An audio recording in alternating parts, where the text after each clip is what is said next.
দেখুন,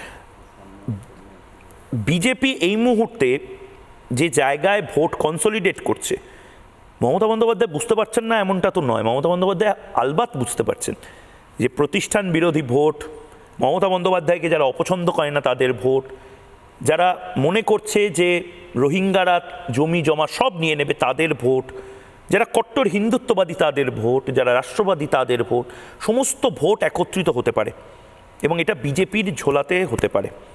সুতরাং মমতা বন্দ্যোপাধ্যায় এখন বুঝতে পারছেন যে এসআইআর হচ্ছে 60 লাখ 65 লাখও যদি বিহারের নিরিখে ধরি, যদি এই ভোটার বাদ যায় 65 লাখ মতন, তাহলেও মমতা বন্দ্যোপাধ্যায়ের একটা ক্ষীণ জেতার সম্ভাবনা আছে, যেটা বামেরা তাদেরকে দিয়ে দিতে পারে ভোট কাটাকুটির অঙ্কে।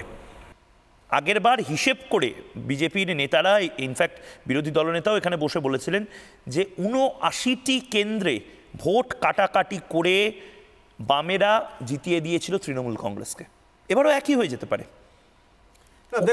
দেখুন ময়ূক, এটা আমি বলবো না এবারও একই হয়ে যেতে পারে, এই জন্যে যে বামেদের সেরকম কিছু নেই এখন।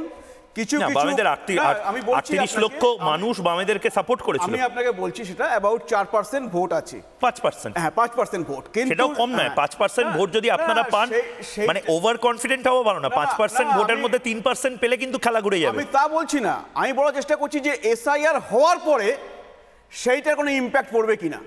আজকে আপনি জানবেন যে যারা বামেদেরকে ভোট দিয়েছে 2024-এ, তাদের মধ্যে অনেকে আর ভোট দেবে না। কেন? আপনি জানবেন হরগোবিন্দ দাস, চন্দন দাসের পরিবার আর বামকে ভোট দেবে না। তারা জানে কাকে ভোট দিতে হবে, এটা আমাদেরকে বলে দিতে হবে না। তারা জানে যে বিজেপিকে ভোট দিতে হবে যদি বাঁচতে চাই আমরা পশ্চিমবঙ্গে। তারা জানে আজকে পশ্চিমবঙ্গের যে নজওয়ান যারা হচ্ছে যুবক যুবতী, তারা জানে যদি আমরা এ রাজ্যে চাকরি চাই, এ রাজ্যে থাকতে চাই, ভালো করে লেখাপড়া শিখতে চাই, বিজেপিকে আনতে হবে, বিজেপিকেই ভোট দিতে হবে। সেই জন্যে আজকে মতাদর্শ অনেকে থাকতে পারে, কিন্তু তারা বহু মানুষ ওই মতাদর্শ দূরে সরিয়ে রেখে ওই বিজেপিকেই ভোট দেবে, না হলে তারা পশ্চিমবঙ্গে ভালোভাবে বাঁচতে পারবে না।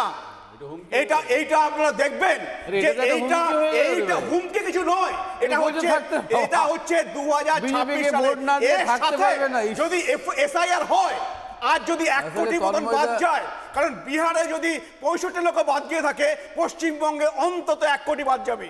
এটা হচ্ছে আমার অনুমান, কারণ আমি জানি যে যেগুলো হচ্ছে বর্ডার ডিস্ট্রিক্ট আছে, সেইখানে জনবিন্যাস কিভাবে পরিবর্তন হয়েছে, সেখানে কিভাবে বাংলাদেশি অনুপ্রবেশকারী ঢুকে বসে আছে। আমরা শুধুমাত্র মৃত ভোটার বা 2 জায়গায় নাম আছে এরকম নয়। আমরা চাইছি এসআইআর নির্বাচন কমিশনকে যে আপনারা সমস্ত ভুয়ো ভোটার, যারা হচ্ছে নাগরিক নয়, যারা হচ্ছে ভোট দেওয়ার যোগ্য নয় আমাদের রাজ্যে, যাদের ভোটে তৃণমূল ক্ষমতায় আছে, বাংলাদেশি জেহাদি, বাংলাদেশি অনুপ্রবেশকারী, রোহিঙ্গা, তাদেরকেও ভোটার লিস্ট থেকে বাদ দিতে হবে।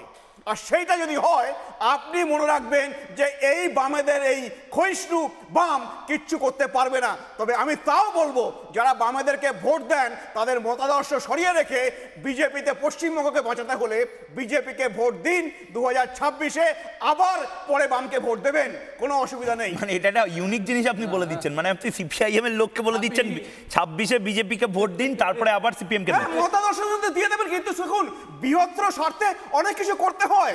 আপনারা জানবেন যে একসময় জ্যোতি বসু ভোট দিয়েছেন পার্টিশনের পক্ষে, বাংলাকে বাঁচাতে গেলে, বাংলাকে আনতে গেলে হিন্দুদের হচ্ছে বাসস্থান তৈরি করার জন্য।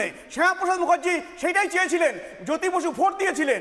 তো একটা বৃহত্তর স্বার্থে প্রত্যেক মানুষকে করতে হয়। কিন্তু আমাকে একটা আপনি জানেন 1977 সালে যে জনতা দল তৈরি হয়েছিল, সেখানে বামেরাও ছিল, ভারতীয় জনসংঘ ছিল, তারা একসাথে জুটেছিল। এটা হচ্ছে আমাদের দেশে স্বাধীনতার আগে হয়েছে, স্বাধীনতার পরে হয়েছে, এবং আমি আশা করব পশ্চিমবঙ্গে এখন সেইটা হবে।